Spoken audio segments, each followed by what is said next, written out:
Hola a todos, bienvenidos a Crena TV. Mi nombre es Mariana Báez y voy a hablarles un poco sobre la prevención de la violencia en la educación. Como docentes, debemos desarrollar competencias que movilicen conocimientos, habilidades, actitudes y valores para reconocer las principales formas en que se manifiesta la violencia en las escuelas y los contextos que las favorecen, para prevenirlas a través de la convivencia democrática.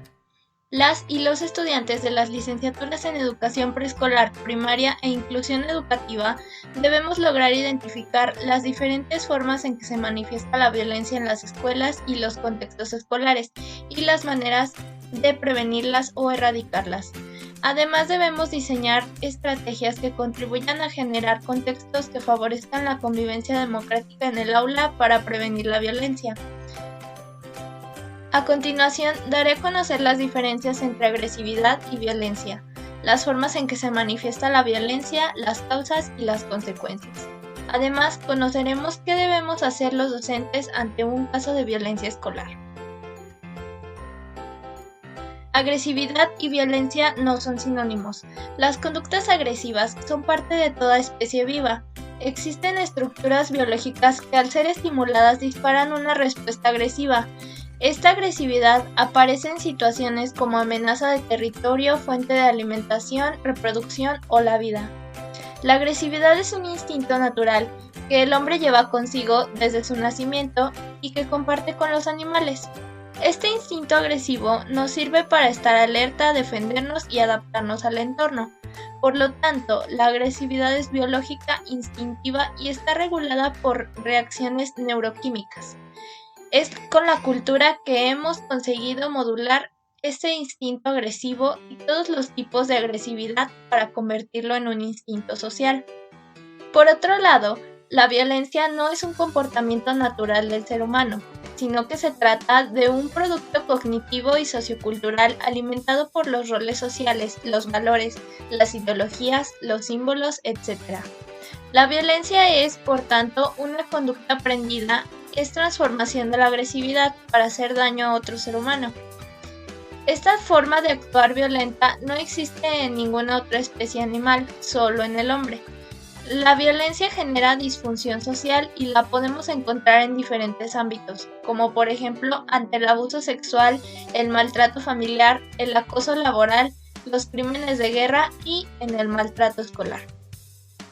Por otro lado, el fenómeno de la violencia trasciende la simple conducta individual y se convierte en un proceso interpersonal que afecta al menos a dos protagonistas, quien la ejerce y quien la padece. El maltrato entre escolares es un fenómeno que hay que estudiar atendiendo a multitud de factores que se derivan de la situación evolutiva de los protagonistas, de sus conductas de vida y de sus perspectivas de futuro. La violencia entre estudiantes tiene la intencionalidad de humillar y someter abusivamente a una víctima indefensa a través de las siguientes manifestaciones de la violencia. Número 1. Agresión verbal. Se manifiesta con insultos, burlas, rumores, apodos y menosprecios para poner en evidencia al más débil. Número 2. Agresión física. Con empujones, puñetazos, patadas, golpes, destrucción de material o pertenencias. Número 3. Agresión psicológica. Se manifiesta por medio de amenazas y conductas encaminadas a atacar el autoestima del estudiante, causando malestar, ansiedad, miedo o inseguridad. Número 4. Agresión social. Es aislar al estudiante afectado por la agresión hasta llegar al aislamiento o la marginación. Número 5. Agresión cibernética. Esta manifestación de violencia ocurre a los medios telemáticos y redes sociales para generar una acción de violencia repetitiva y hostil, con el fin de ejercer acoso psicológico al estudiante víctima. Los factores familiares que potencian la posibilidad de que un niño se convierta en agresor en la escuela son: falta de afecto, calidez y participación de parte de los padres de familia. Conductas por parte de los padres extremadamente permisivas con falta absoluta de límites. Falta de supervisión, por lo que pueden estar involucrados en conductas antisociales. Disciplina estricta y física con golpes o castigos muy severos. Las consecuencias generadas ante la violencia escolar son: para el estudiante víctima de violencia escolar, las consecuencias se traducen en fracaso escolar, trauma psicológico, riesgo físico, insatisfacción, ansiedad, infelicidad, problemas de personalidad, riesgo para su desarrollo equilibrado, etc. Para el victimario, se constituye el inicio de un estereotipo conductual centrado en lo antisocial, recurriendo a los hechos de violencia como una práctica de obtención de poder basada en la agresión que puede perpetuarse en la vida adulta e incluso una sobrevaloración del hecho violento como socialmente aceptable y recompensado. Y para los testigos presenciales de violencia escolar, pueden transformarse en cómplices indirectos por medio de su actitud pasiva y complaciente o tolerante ante la injusticia y una percepción equivocada del manejo de situaciones de violencia. Con base en el Manual Didáctico para el Abordaje y Seguimiento de Casos de Violencia, se propone una configuración metodológica que, a manera de resumen, muestra de forma lógica el correcto accionar ante los casos de violencia escolar. Y el primer punto es: identificación de la situación de violencia escolar, en la que, al identificar plenamente o sospechar de la existencia de algún caso de violencia escolar, se debe comunicar a cualquier miembro del cuerpo docente.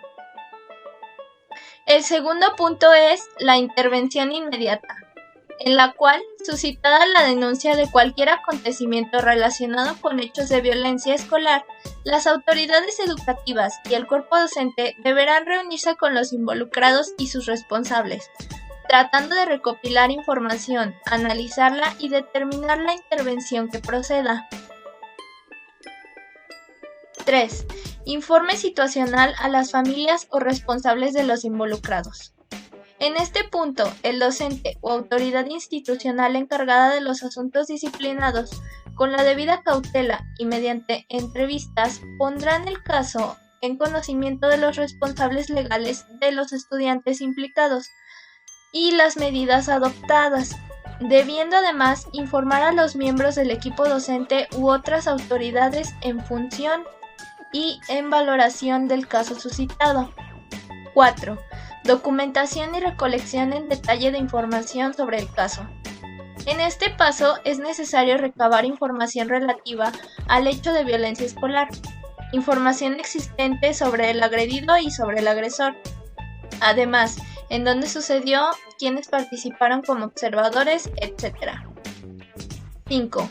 Ejecución de medidas correctivas y disciplinarias. En este punto se procederá a la adopción de correcciones a las conductas contrarias a la convivencia, en función a lo establecido en el plan de convivencia del centro educativo. Ahora es momento de conocer el protocolo para prevenir, atender y erradicar la violencia escolar en el estado de Aguascalientes, ya que es importante considerar que el fundamento para prevenir, atender y erradicar la violencia escolar radica en la necesidad de establecer condiciones libres de violencia que fomenten el desarrollo personal e integral de los individuos, así como promover relaciones en las que se estimule una sana convivencia escolar. Y esto con este antecedente y con base en el reconocimiento imprescindible de los derechos y obligaciones que como seres humanos tenemos.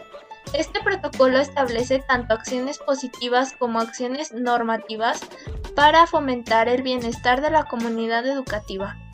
Asimismo, tiene como finalidad establecer principios, criterios, mecanismos, procedimientos, programas y proyectos para prevenir, atender y erradicar cualquier tipo de acoso y violencia escolar, y fomentar condiciones educativas y relaciones libres de violencia. Las invito a todas y a todos a revisar este protocolo, ya que está en nuestras manos la clave para dejar atrás todo tipo de conducta agresiva y todo tipo de violencia. La educación es respeto, es solidaridad, es cooperación, es igualdad, es amor por la naturaleza, es conservación al planeta. Esa educación está basada en la empatía, y la empatía es capaz de desactivar la violencia de forma prácticamente automática. Espero les haya servido toda esta información y actúen de manera adecuada y en base a los lineamientos cuando se les presenten estos casos de violencia escolar. Y recuerden que es posible un mundo sin violencia y además estamos en un buen camino. Cada vez más somos capaces de condenar actos de violencia que antaño eran tolerados y no reprochados. Los educadores disponemos de muchas herramientas para fomentar un mundo no violento. Son herramientas que podemos transmitir y aprender, practicar y desarrollar. En definitiva, podemos educar en la no violencia. Podemos educar en un grado como expresamos nuestras emociones, en cómo modularlas para no causar daño a otros.